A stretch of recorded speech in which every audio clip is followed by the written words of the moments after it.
They arrived in Manila expecting the usual things foreigners hear: traffic, noise, humidity, maybe a few malls and beaches. But the Ukrainian delegation, composed of 6 government officials and 2 economists, was not prepared for what they saw as their van rolled past the skyline. The clouds were clearing, the afternoon light spilling across towers that seemed to glitter with quiet confidence. At first, they thought they were simply seeing the city from a lucky angle. But as the van wove deeper into Manila's financial districts, their heads pressed closer to the window like curious children. Serhiy, the senior official, pressed his hand on the glass and whispered something in Ukrainian. The translator didn't need to interpret. The others were staring wide-eyed at the rows of modern buildings, banks, global headquarters, and residential towers standing like marble pillars across the horizon. It wasn't what they had been told about the Philippines at all. They expected something developing, struggling, uneven. But here was a city that looked like it outgrew its reputation long ago, quietly rising while the world wasn't watching. When they finally left the van to explore the streets for their cultural immersion assignment, they were instructed to walk without escorts and blend with local crowds. It was meant to help them understand the environment firsthand. What happened instead was that the moment they stepped onto the street, a group of Filipinos recognized their foreign faces, and almost instantly, the question started. "Sir, ma'am, tourists, where are you from? Welcome to Manila. Need help? Directions?" The Filipinos were smiling, friendly, warm. The Ukrainian officials were polite but bewildered. Back home, people didn't approach strangers this openly. The friendliness felt almost suspicious, not because of safety but because they couldn't grasp the sincerity of it. Yet it kept happening, every few steps, as if the whole city had decided to greet them personally. They tried crossing the street next, and that became its own adventure. One of the younger Ukrainian analysts, Olena, froze when she saw the traffic. Cars weren't stopping even though pedestrians were waiting. She stepped back onto the sidewalk, certain they would never make it across. But a Filipino man in a polo shirt casually walked up beside them and said, "Just follow me. Don't worry." Then he stepped down, raised one hand, not to stop traffic, just to signal, and the cars slowed like a rehearsed dance.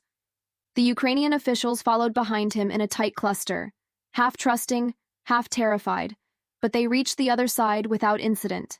The man simply nodded and said, "Welcome, enjoy Manila," before walking away as if he hadn't just saved an entire foreign delegation from a mild heart attack. They stood there for a moment, trying to absorb everything. Then they continued walking, finding themselves in a district where global brands, cafes, and restaurants stood side by side with distinctly Filipino establishments. They passed through crowds, office workers finishing their shifts, students laughing, families strolling as if the city were one giant public park.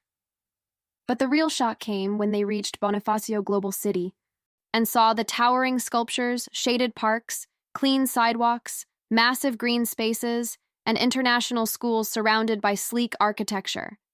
They nearly stopped breathing when the skyline opened up to reveal a stretch of buildings that looked like they belonged in Dubai or Singapore.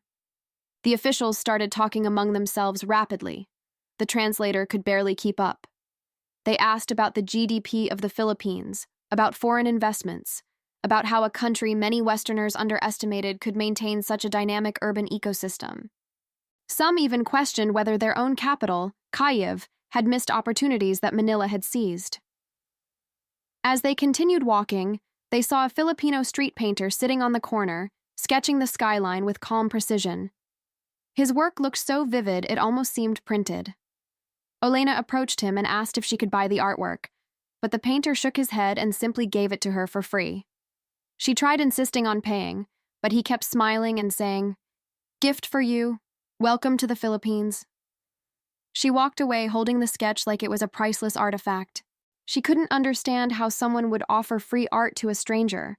She kept asking herself what made Filipinos this warm, this generous, this open-hearted. It wasn't just hospitality, but a kind of natural kindness she wasn't used to. They stopped to try street food next, guided by curious citizens who insisted they experience Manila properly. The officials were hesitant, but the Filipinos were persuasive.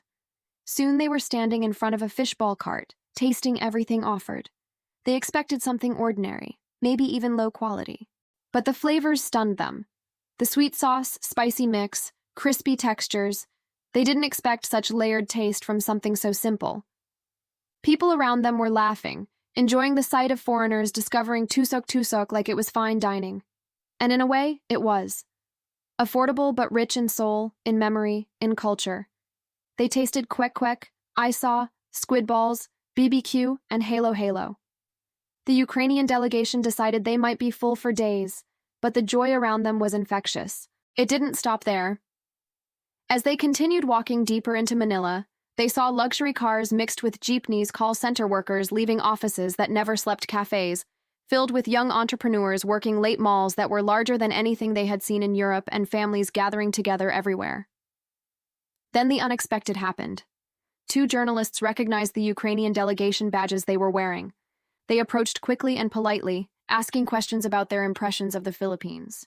The officials weren't prepared for interviews, but the Filipinos approached them with genuine curiosity, not pressure. Serhi answered carefully, saying they were still observing and learning, but he did admit, without trying to sound diplomatic, that he was surprised by the modernity. The Filipino journalists smiled knowingly, almost as if they had heard that same reaction from countless foreigners before. But what truly fascinated the Ukrainians wasn't just the infrastructure, it was the mix of worlds.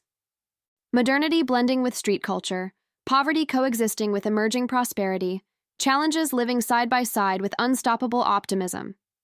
It felt like a place that refused to be defined by any single narrative. As the delegation continued exploring, they reached a spacious park where a group of teenagers danced to K-pop songs while older men played chess in the shade. A group of joggers passed them, followed by a mother pushing a stroller. It felt like Manila contained entire universes within itself. The Ukrainians were so absorbed in the scene that they didn't need to notice a small crowd forming behind them. A Filipino security guard approached politely and said, "Sir, ma'am, sorry. I think some people recognized you from the interview earlier." They turned around, and indeed, several curious locals had begun watching them, whispering in excitement. They weren't celebrities, but their foreign faces, mixed with the earlier media interview, had made them interesting. Some people approached asking for photos, not out of fandom but out of the Filipino habit of welcoming guests like long-lost relatives. The Ukrainians were stunned. Back home, officials were treated with distance, seriousness, and respect, but rarely warmth. Here, they felt like the city itself hugged them. One woman approached Olena and said, "Ma'am, welcome. You like the Philippines?" Olena nodded, and the woman responded with a heartfelt smile that felt like sunshine. "Enjoy po. The Philippines loves visitors." Later, they returned to their hotel, exhausted but glowing with impressions. They sat together in the conference room, recapping everything they saw. And that's when one of the younger officials, Roman, the economist, stood up and made a statement that silenced the room. "I think we underestimated the Philippines. The people, the culture, the economy. There is something here we didn't expect." The others nodded slowly. They had seen the Manila most foreigners never saw unless they walked the streets the way they did today. The translator asked if they wanted dinner sent to their rooms, but they declined.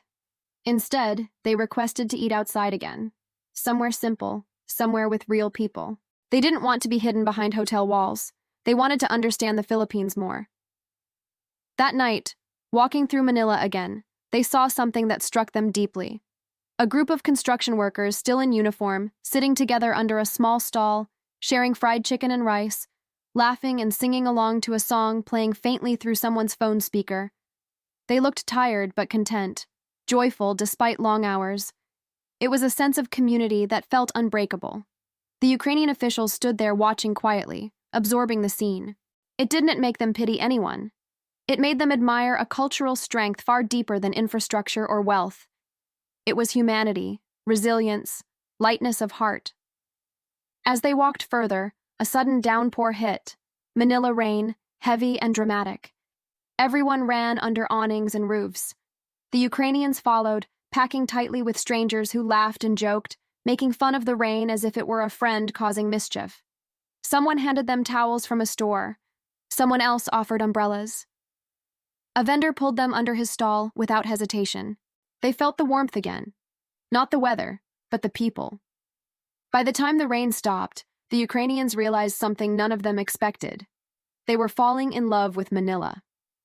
Not for the buildings, not for the malls, not for the skyline, but for the life breathing between all of it.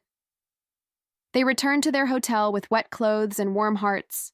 And when they opened their phones, news articles were already circulating online. Photos of them walking through Manila, Filipinos excitedly claiming they had met Ukrainian officials on the street, hashtags welcoming them to the Philippines. The title of one trending post was simple: "Unbelievable, the Philippines is this rich." It wasn't talking about money, it was talking about culture, about heart, about people. But little did they know, that was only the beginning. The next morning, the Ukrainian delegation woke to Manila's symphony of jeepney horns, early morning vendors, and the unmistakable hum of a city already in motion. They were no longer visitors just observing. They were participants, albeit hesitant, in the chaotic ballet of urban life. Their driver, a cheerful Filipino named Carlo, arrived early with a grin that seemed permanent. "Good morning, Po. Today we see Manila like locals," he said. The delegation exchanged quiet glances, unsure how exactly to see Manila like locals, but Carlo's confidence was infectious. Walking through Quezon City streets, they were met with what Olena immediately dubbed the Filipino paradox. On one corner, a high-rise apartment gleamed with glass and steel, its lobby manned by security guards in crisp uniforms. On the next, a small sari-sari store buzzed with laughter and the smell of fried snacks, a tin roof rusting gently in the morning sun. They laughed among themselves at the contrast. Sophistication and simplicity, side by side like peanut butter and chocolate. Roman, ever the curious economist, kept taking notes on the prices of food, transportation, and public amenities. "This is unbelievable," he whispered. "In Kiev, you pay triple for comparable convenience, and nowhere near this vibrancy." But it wasn't just cost or infrastructure that intrigued them. It was the palpable sense of life pulsing through every corner. As they strolled further, Filipinos began approaching them with a blend of curiosity and enthusiasm that made their heads spin. A vendor holding a tray of freshly cooked kwek-kwek, tiny quail eggs battered and fried, beckoned them over. Olena hesitated, eyeing the skewered eggs. "Is it safe?" she asked. The vendor laughed heartily. "Ma'am, welcome. Eat. You try Filipino street food, you live longer." The group laughed nervously, but one by one they took a bite, and the taste exploded in their mouths. Crispy, savory, slightly sweet, and bursting with flavor, the simple street food became a revelation. Between bites, they observed how naturally people interacted with one another. A mother scolded her child gently while chatting with a neighbor, a tricycle driver joked with a pedicab rider, and teenagers exchanged gossip while sipping sagot gulaman. It was a choreography of kindness, humor, and connection they hadn't experienced before. Every interaction seemed grounded in genuine human interest rather than convenience or formality. The delegation then decided to take a short detour into Intramuros, where history whispered from every cobblestone. Here, the old Spanish architecture stood proudly, a reminder that the Philippines had been shaped by centuries of influence and resilience. Ukrainian officials, accustomed to European grandeur, were immediately struck by the way the city preserved its past while embracing the present. A Filipino tour guide, spotting their awe, leaned in and whispered, "We take pride in what we are, Po. History is part of our heart." Serhi nodded slowly, realizing that Manila's charm wasn't just infrastructure, it was attitude, perspective, and cultural pride. The morning progressed, and soon they found themselves at a bustling marketplace. Vendors shouted prices, offered free samples, and engaged in gentle bartering with customers. Olena, curious and adventurous, attempted to bargain using her broken Tagalog. "Magkano po, mango?" she asked hesitantly. The vendor laughed, corrected her gently, and handed her a ripe, juicy mango anyway. "For you, ma'am. Welcome to Manila." The delegation was in stitches. Every attempt at language ended in laughter, learning, and unexpected kindness. By mid-afternoon, the Ukrainians reached a jeepney parade of humanity. The crowded streets where colorfully painted jeepneys moved like rivers of metal and laughter. Roman stepped off the curb, panic flickering across his face. "How do people do this every day?" he muttered. Carlo grinned. "Just feel the rhythm, Poe. Jeepneys are life. Don't fight it." Hesitant but intrigued, they hopped onto one of the brightly decorated vehicles. Inside, passengers immediately made space, offered smiles, and even snacks. Olena tried sitting awkwardly, unsure of protocol, but a teenage girl handed her a small pack of banana Q. "Eat. It's sweet, like Manila," she said. The delegation marveled as the jeepney glided through the streets, weaving past motorcycles, bicycles, and pedestrians. Each stop brought more smiles and greetings. Serhii remarked quietly, "I have never seen public transport feel so communal. Back home, it's just a ride. Here, it's a social experience." Later, the group arrived at Roxas Boulevard during golden hour. The Manila Bay sunset was a spectacle even their cameras struggled to capture. Fishermen pulled in nets along the shoreline, joggers ran in the cooling breeze, and families gathered on the promenade, laughing and taking selfies. Olena leaned against the railing, marveling at the fusion of city and sea, modernity and nature. "I didn't know life could feel this balanced," she whispered. But perhaps the most striking moments were the interactions they hadn't expected. A small child ran up to Roman, tugging at his sleeve. "Sir? Picture?" the boy asked. Roman, startled, knelt and took a selfie. The child waved goodbye, disappearing into the crowd, leaving Roman smiling in a way he hadn't since childhood.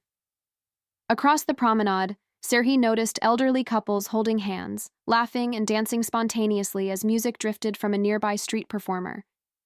He caught Olena watching, her eyes glistening with emotion, realizing that happiness here didn't require wealth, it required connection. By evening, the delegation had wandered into a small Filipino neighborhood, away from skyscrapers and tourists. The streets were narrow, houses closely packed, laundry hanging on lines, children chasing each other, and neighbors shouting friendly greetings.